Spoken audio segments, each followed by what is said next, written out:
अक्सर लोगों को ये सवाल होता है कि आपकी गाड़ी कैसे चल रही है? तो मैं सबको ये बताती हूँ कि अगर आप अपनी गाड़ी का ख़्याल रखेंगे, तो ये गाड़ी आपका ख़्याल रखेगी। इट्स बीन 4 टू 5 इयर्स और मैंने इसके अंदर कुछ चीज़ें जो है वो चेंज की हैं, अपग्रेड की हैं, जो रिप्लेस करनी होती है जिसको आप कह सकते हैं। अपग्रेड तो नहीं, या मॉडिफ़ाई कभी भी नहीं मैंने कुछ किया। इन डिटेल मैं आपको बताती हूँ कि इन 4 से 5 साल के अंदर मैंने इस गाड़ी के अंदर क्या-क्या चीज़ें रिप्लेस की हैं, दैट हैज़ हेल्प्ड मी, किस कंपनी की है और स्पेशली इस गाड़ी ने कितना टफ टाइम दिया मुझे। ओके जी, ये वीडियो थोड़ी-सी डिफरेंट होगी। मैंने कहा थोड़ा से रिलैक्स माहौल में जो है मैं आपको एक्सप्लेन करती हूँ। ये जगह भी मैं इसलिए खाली कर देती हूँ कि यहाँ पे साथ-साथ आपको बताती रहूँगी कि मैंने अपनी चंगान एल्सविन 1.3 एमटी में फ़िलहाल के लिए, यानी कि 4 से 5 साल, मुझे तो एग्ज़ैक्टली याद नहीं आ रहा, 2021, 22, 23, 24, 25, 26, 5 साल। 5 साल के अंदर क्या-क्या चीज़ें अपग्रेड की हैं। अच्छा, starting of with the basic question कि इसमें आप ऑयल फिल्टर और ऑयल, इंजन ऑयल जो है वो कौन सा यूज़ करते हैं। मैं चंघान का जो अपना कंपनी रिकमेंडेड है, मैंने अभी तक जो अपनी गाड़ी है वो चंघान के i9 डीलरशिप से ही मेंटेन की है। इसकी टोटल कॉस्ट जो है वो तकरीबन मुझे लमसम पड़ जाती है 8, मतलब 6,000 7,000 से शुरू हुई थी 2021-22 में, और उसके बाद करते करते अब ये तकरीबन 10,000 तक की मुझे पड़ जाती है। यूजुअली वो लेबर चार्जेस वगैरह भी डाल देते हैं, वो मैं इनसे कहती हूँ प्लीज़ वेव ऑफ करें, बिकॉज आप कहीं पे भी चले जाएं तो लेबर चार्जेस हमेशा हटाए जाते हैं। तो अगर आप भी कंपनी मेंटेन गाड़ी की तरफ जाना चाहते हैं और डीलरशिप से करवाते हैं, तो प्लीज़ लेबर चार्जेस हमेशा वेव ऑफ करवाया करें, कम करवाया करें।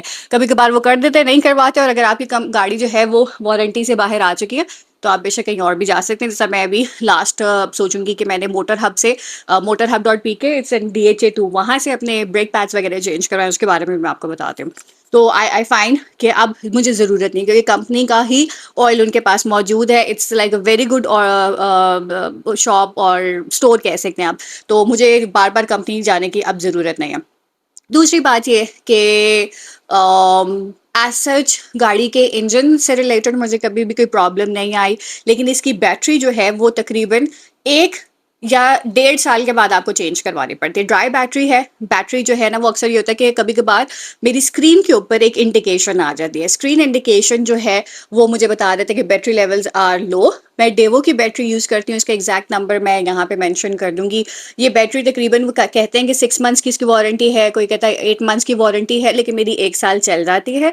और ड्राई बैटरी है, आप इसको दे के रिप्लेस करके थोड़ा सा डिस्काउंट ले सकते हैं। नई बैटरी जो है आपको मिलेगी, जो कोट की जाती है डेवो की बैटरी, वो कोट की जाती है तकरीबन 22,000 रुपए की। ठीक है, 22,000 से करते करते आप पुरानी बैटरी भी करें थोड़ी सी, किसी भी जगह से कर सकते हैं। डीलरशिप्स के पास डेवो बैटरी नहीं होती, ठीक है, वो रिकमेंड कर देते हैं कि आप यहाँ से करवा लें। मैं इस्लामाबाद में रहते हुए G6 से मेलोडी में एक थे, उनसे करवाई थी लास्ट टाइम भी। तकरीबन एक G8 में कोई जगह थी, वहां से करवा दी थी। डील आप डेवो से भी करवा सकते हैं, किसी और से भी करवा सकते हैं, वो आपको एक वारंटी कार्ड देंगे। That's important if you get that. और वो आप पुरानी अपनी बैटरी दे दें उनको, और वो इसको चेंज करके आपको जो है, मतलब चेंज नहीं, ऑब्वियसली नहीं, आपको दे देंगे, रिप्लेस कर देंगे, और आपको देंगे तकरीबन 2-3 हज़ार का डिस्काउंट। तो लास्ट मैंने जो अपनी बैटरी चेंज करवाई थी वो थी इन सितंबर, नहीं अक्टूबर नवंबर में की थी। और अब ये है कि थोड़ी सी मैं कॉन्शियस होती हूँ कि जब भी बैटरी को कोई प्रॉब्लम हो, कि मुझे है कि मे बी साल के बाद मुझे दोबारा से अब चेंज करनी पड़े। और मैनुअल है तो कभी भी मुझे वो वाला प्रॉब्लम नहीं होता। गॉड फॉरबिड गाड़ी रुक भी जाए तो धक्का लगाने से जो है ना, इतना होता है कि मैं पहुंच जाती हूँ। कभी कभार आपको स्क्रीन के ऊपर इंडिकेशन मिल जाती है, कभी कभार नहीं मिलती। लास्ट टाइम मुझे नहीं मिली थी तो मुझे पता ही नहीं था कि क्या मसला हुआ है। वो एक ही दफ़ा स्टार्ट नहीं हुई, तो मैंने फ़ौरन से जाके जो है ना बैटरी रिप्लेस करवा दी, क्योंकि फीमेल्स का बहुत बड़ा प्रॉब्लम होता है। We can not afford to have our car stuck in the middle of the road and we don't know, but obviously लोग आ जाते हैं हेल्प करवाने, लेकिन इट्स बेटर कि अपनी सेफ्टी के लिए आप अपनी गाड़ी को मेंटेन्ड रखें। अच्छा, उसके बाद फिर बात करते हैं टायर्स की। टायर्स से के हवाले से बहुत सवाल आते हैं। मैंने टायर्स अभी रिप्लेस करवाए हैं आफ्टर कितने, अभी मेरी गाड़ी 90,000 चल गई है, ठीक है, तो मैं बहुत ड्राइव करती हूँ। और मैंने तकरीबन 4-5 महीने पहले टायर चेंज किए थे, क्योंकि मुझे समझ नहीं आया था कि किस तरह के टायर लूँ, कंपनी से करवाऊँ, वो बहुत एक्सपेंसिव जा रहे थे। फिर अब रेंज तो इसमें शुरू होती है जी, आप 30,000 से शुरू हों और चले जाएँ जी 2 लाख के ऊपर ना। तो मैंने अच्छे टायर डलवाने थे क्योंकि मुझे अच्छी ड्राइव चाहिए, मुझे मेरी गाड़ी अच्छी रहेगी तो ही मैं सुकून से एक जगह से दूसरी जगह जा सकूँगी। तो अपने सुकून के लिए, अपने पीस ऑफ माइंड में एक सदर में एक शॉप है, उन्होंने मेरे जानने वालों की थी और उनकी रिकमेंडेशन थी, तो मैंने ऑब्वियसली करवा लिया कि वो सही गाइड करेंगे, गॉड फॉरबिड कोई मसला होगा तो मैं उन्हीं के पास चले जाऊँगी। तो उन्होंने अच्छे टायर्स मुझे दिए तकरीबन 60,000 के। 60,000 के चारों टायर आए, पुराने टायर वो क्या थे बिल्कुल बेकार हो चुके हैं, तो उन्होंने बस इसको ले लिए थे। तो तकरीबन आप कह लें 60,000, आपको उससे भी कम के मिल जाएँगे, इससे महँगे भी मिल जाएँगे। कंपनी पे डिपेंड करता है कौन से, अगर आप बहुत ही एक्सपेंसिव लेवल पे भी जाना चाहते हैं, तो इस गाड़ी के लिए रिकमेंडेड नहीं है। बस कोशिश करें कि जो इसका कंपनी मेंटेन्ड एक रिम साइज़ है, उसी के अकॉर्डिंग टायर लें और it's good to go. I think अभी तक कोई हल्का-सा जो है ना आपको फ़ील होगा कि नए टायर जब आप डालते हैं, तो ओवरऑल गाड़ी की हाइट थोड़ी-सी बेहतर हो जाती है। ड्राइव बहुत बेहतर होती है और पहली दफ़ा जब वो आपकी गाड़ी के अंदर वो टायर फिट करते हैं तो उस पर टायर प्रेशर हमेशा ज़्यादा होता है। ओके, इसके बाद मैंने रिसेंटली चेंज करवाए अपनी गाड़ी के ब्रेक पैड्स। ब्रेक पैड्स कहते हैं जी बहुत रेगुलरली फ्रीक्वेंटली चेंज करवा देने चाहिए। 30,000 के बाद मैंने बहुत अरसे के बाद करवाए थे। क्योंकि मैं ऑफ-रोडिंग इतनी ज़्यादा नहीं करती, तो वो ब्रेक्स अक्सर ज़रूरत भी इतनी ज़्यादा नहीं पड़ती है। इस्लामाबाद में ड्राइव करते हुए ब्रेक्स को आपको कम ही करना है, बट मैं बेसिकली क्लच और एक्सेलरेटर के ऊपर जो है ना गाड़ी ज़्यादा चलाती हूँ, ब्रेक बहुत कम लगाती हूँ। तो मेरे ब्रेक पैड्स की कंडीशन इतनी बुरी नहीं थी, वो भी मैं इसके ऊपर ऐड कर देती हूँ। ये मैंने मोटर हब डॉट पीके से चेंज करवाए थे। इसकी कॉस्ट अगर आपको कंपनी देती है, वो तकरीबन 30,000 तक देती है और डिपेंडिंग ऑन कि आप कहाँ से करवाना है, या आपको अप टू 20,000, 22,000 भी मिल जाएगा। एयर फिल्टर ऑब्वियसली मैं रेगुलरली चेंज करवाती हूँ, लेकिन अभी रिसेंटली 61,000 का मुझे कंपनी ने 6100 रुपीज़ का मुझे कंपनी ने कहा कि ये एयर फिल्टर उनका है, लेकिन जब मैंने मार्केट से पता किया तो वो बहुत सस्ता था। आई वाज शॉक्ड कि इतना डिफरेंस, मतलब अगर एक चीज़ मैक्सिमम मैक्सिमम मैं बहुत ही प्रीमियम लेवल पे जाके बात करूँ तो 2-2,500 का चंगान का एयर फिल्टर होता है, लेकिन कंपनी जो है वो तकरीबन दे रही है 6100 का। It was shocking. और फिर मैंने ये भी जो है वो मोटर हब डॉट पीके से करवाया और उन्होंने 2300 का ये मुझे करके दे दिया।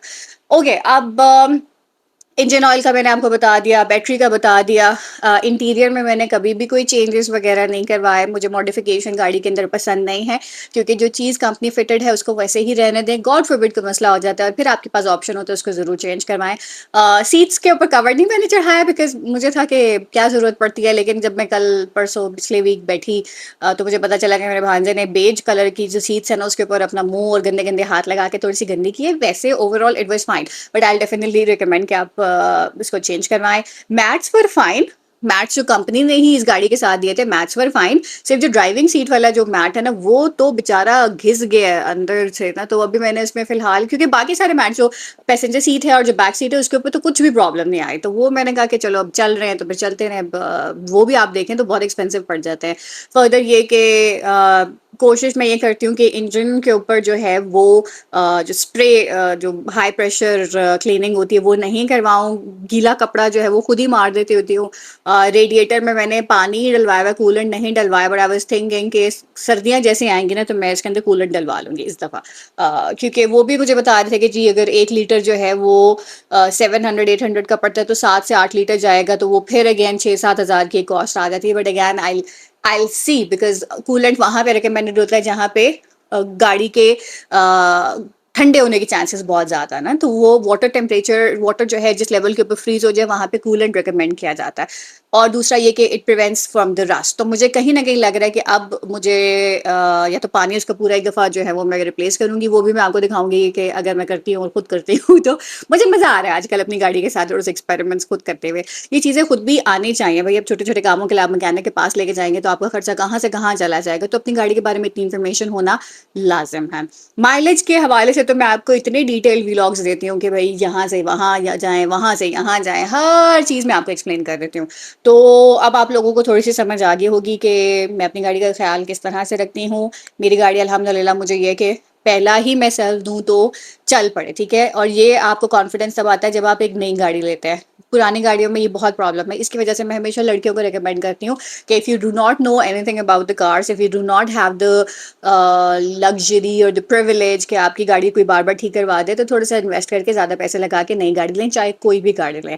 फर्दर कोई भी सवाल हो चंगान एल्सविन से रिलेटेड मुझे बताइएगा, और I try to answer that. अपना बहुत ख्याल रखें। Till then take care.